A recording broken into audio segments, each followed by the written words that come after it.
All right, what is going on, guys? Okay, we are back. And it is stage number 4 of the 2025 Dakar Rally. And what's the big deal about this stage? Well, stage 3, we already know. We already know about stage 2, the 48-hour chrono stage. Stage 3 got their first chance to stretch their legs. Santolino coming out on top on the Sherco. But it is time for stage 4. And stage 4 is the first leg of the marathon stage. So really quick, brief description on a marathon stage. Marathon stage is where teams, riders, go their separate ways.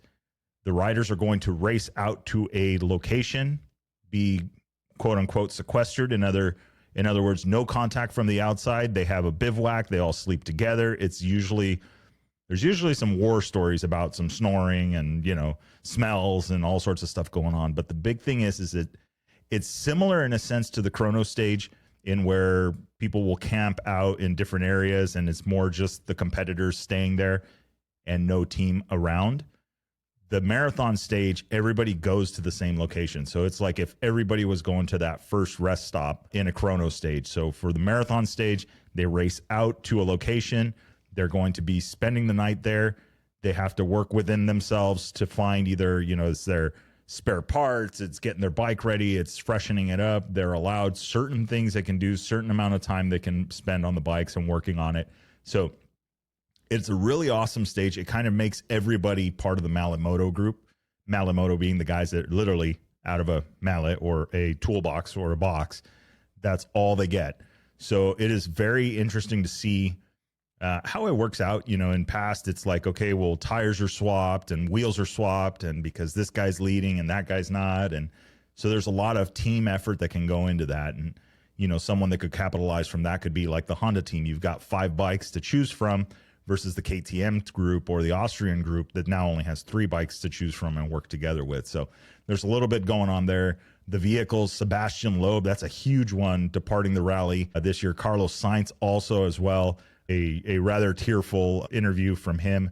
And then you're going to have to stay tuned to the end for this one, for this stage preview, because I saw a post today and I have a feeling that this is going to be a growing issue as the Dakar continues, and it has to do with the new ERTF tablet, and it has to do with cameras on it. So we'll talk a little bit more about that. Let's get to the stage briefing so we know what we are doing. Going to put the graphic up on the screen. So if you're following along on Spotify podcast or video podcast, or if you're on the YouTube, you can check it out. If you're tuning in from the audio side of things, let's get to it. I'll give you guys a quick description on it. All right. Marathon stage number 4. This is the first leg of it. And very, very simple, very, very straightforward. They're going to have a 173 kilometer commute to get to the start line of the stage 4. And that is going to be roughly about 107 miles that they're going to have to run just to get out to the start line. Once at the start line, they are going to take on a 415 kilometer stage.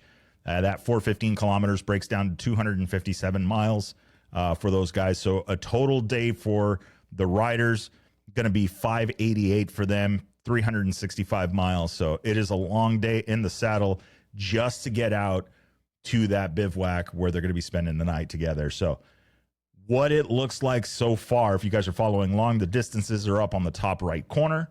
Right in the center of that, we're going from El Henakaya to Alula, and then the teams are going to be headed out to Ail. So teams are going a different way. Bikes are going to the bivouac.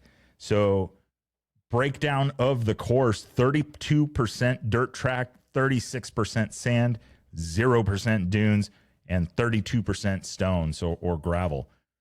Another, what seems to be on paper or on PDF, seems to be a very fast day.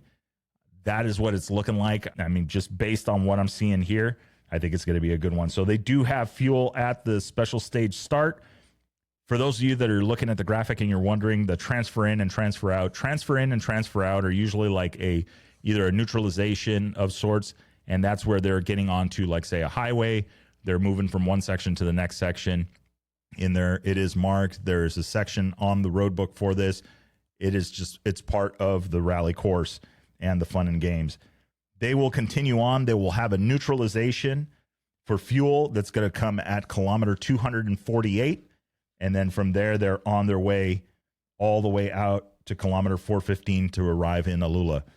So down below dead center on the screen, you'll see the fuel ranges. First stint, they're going to have a 173 kilometer fuel range that they're going to need to accomplish.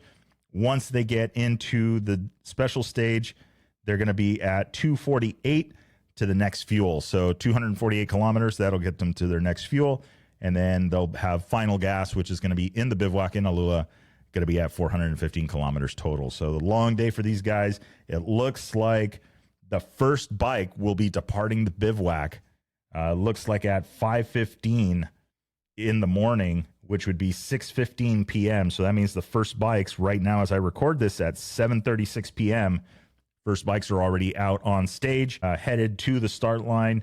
First bike is expected to leave the line at 7:50 p.m., or excuse me, 7:50 a.m. Saudi time, which would put it at 8:50 p.m., which is going to be a little over an hour from now as we record this. The FIA side of things, so FIA vehicles, FIA motorcycles, 7:35 a.m. So first vehicle will leave the bivouac at 8:35 p.m. here on the Pacific Coast, and they will take the stage tonight at 11:10 p.m. here on the West Coast, or 10:10 a.m. over in Saudi. So still getting started, still getting wrapped up. These guys are on their way. They're on the commute to work, so they got a little bit of time before they get there. So taking a look here, they are expecting, I'm going to look at at another graphic here. They are expecting the first bike to get through at, looks like the control opening is going to be at 12:09 a.m. or p.m. So 1 o'clock their time, which means 2 o'clock in the morning. They're expecting the first bike to finish at 2 o'clock in the morning here on the Pacific Coast. Then they're looking for the last bike, expected to be somewhere at around, it looks like 20. So that is going to put it at 21. So we're looking at close to 8 p.m. or 8 a.m. here on the Pacific Coast time. So we're on Pacific time. So very, very long day for these guys in the saddle. First car, which is interesting enough, first car is expected to finish at 2:38 p.m., which is going to put them right in the middle of the group of motorcycles. So we talked about this before. There are bikes. There is that intermingling. It could get a little bit hairy. They have a sentinel system on the ERTF unit that will warn them when there's a vehicle within proximity of them. So pretty interesting system. But speaking of ERTF, that is your course breakdown. That is what these guys are doing right now. Let's just really quickly cover this. I ran across a post today from none other than Nacho Cornejo on the Hero Motorsports team. And this stems from something that we had seen early on, and it has a lot to do with the course. So obviously you guys know in the rally world, it all depends on your road book. Your road book is what tells you where you need to go, when you need to go. In other words, what kilometer you need to make that turn at, what kilometer, more importantly, is a danger. I've seen it time and again, dangers on a road book versus GPS tracks. A road book is almost always safer because you know when it's coming. If you've got your bearings straight, if you've got your kilometers on point, which usually they are because you've got a lot of checks and balances in road book navigation. When you're following a GPS track, even if it's marked on the GPS track, it's still no visual cue as to when that's coming exactly. So the road books do tend to be safer. Well, the problem is when the road book isn't working. This is the first year where they've gone all digital for the cars and bikes, and it is wreaking havoc. And I say that because early on and very first, they were making these guys use cameras to keep track of what the road book was doing. So this is really important. Why would they need cameras to keep track of the road book? And the word was that it is, if there is an issue with the road book, they could then verify it with the footage on the camera and then award time back. Well, based on the post that I saw, it looks like time is being given back, but it's not being given back to everybody. And then what happens where, in the case of like Mason Klein, where just in the first couple of stages, the camera broke on him. So what do you do then? The camera goes flying. Now you have no backup evidence. So this is maybe turning into a little bit of a stretch for using the electronic road book, and it's probably not the best showing for them, especially if they're having to rely on a camera to help with the checks and balances of it. It's unfortunate. It does put racer safety in jeopardy because you do have to follow along on the road book. You got to know where those safeties are. That's the most crucial part. It's one thing to get lost. You can follow tracks, especially if you're further back. But as people found out, like say, for instance, Daniel Sanders, even if you do have a working road book and you get lost, it is a definite challenge. Once your road book is not working, and I've seen this happen at multiple rallies, you try and tag along with somebody and follow along with them. Well, if they get lost, you get lost. So it is one of those things that it is very detrimental that the equipment has to function. You can train for certain things, your compass going out, your odometer going out. There's usually like a backup odometer. There's ways you can do this.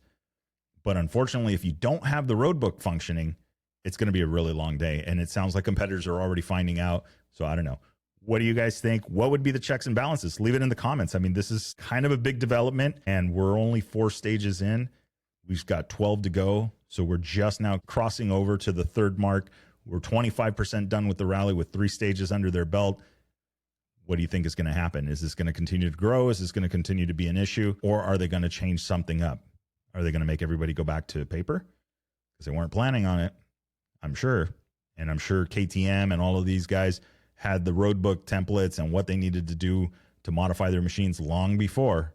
So I don't know. It'll be interesting to see. What do you think? Should they go back to paper, finish out the rally? Should they continue on this? Because I got a feeling that it's going to turn really spicy for them if these things continue to have these issues. So with that being said, guys, it is time to go. It is time to wrap this one up. We will see you guys tomorrow morning for the results show, and have a good evening. So don't forget, like, share, subscribe, all of that fun stuff. You guys know what to do. I really appreciate all the follows and everything, everybody tuning in, the comments and all that stuff. We're working our way through them, getting ready, getting all those questions answered. And then also check it out. I'm going to start posting this stuff also over on the Chasing Waypoints website. If you guys want to follow the blog, I'm going to leave that link in the description for you guys to check it out. And we'll start posting some of these maps and timing stuff and things that we can share with you guys. So I hope you guys enjoy. We'll see you soon.